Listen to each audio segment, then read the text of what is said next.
Ces personnes refusent qu'on crée une loi qui crée une inégalité pour les citoyens dès la naissance.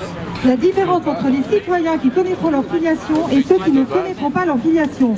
Je dis à monsieur les députés, appuyez-vous sur ces personnes homosexuelles qui sont extrêmement nombreuses, qui sont majoritaires, et on le sait puisque très peu d'entre elles se marieront. On répond par cette loi à une minorité dans la minorité. Regardez le site Homovox et vous verrez la parole libre des personnes homosexuelles qui refusent qu'on compare leur couple spécifique au couple hétérosexuel et qui demandent l'égalité de connaître la filiation, à tous les citoyens dès la naissance. Une loi qui crée des inégalités, ça n'est pas une loi de gauche. Mais ce qui est sûr, c'est que dans ce projet de loi, on n'a pas du tout pensé aux conséquences que ça aura sur les familles et en particulier sur les enfants.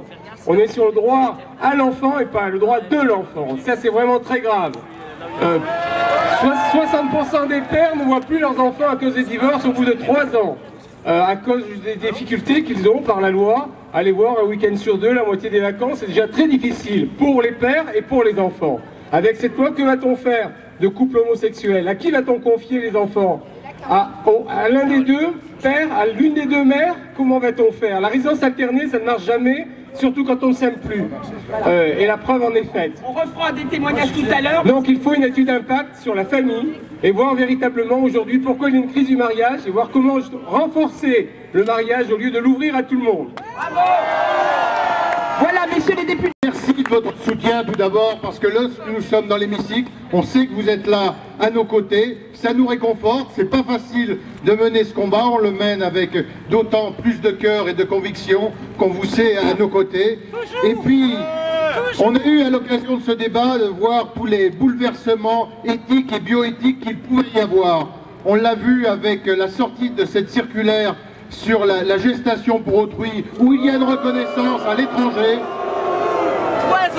On l'a vu également avec la PMA qui sera vraisemblablement autorisée pour convenance personnelle.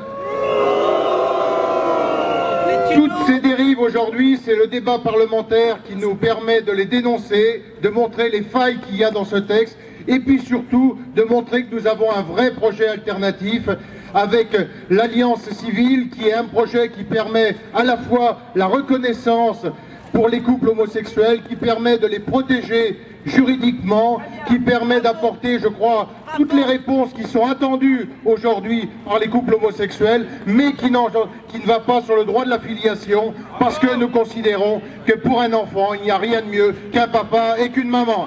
Merci.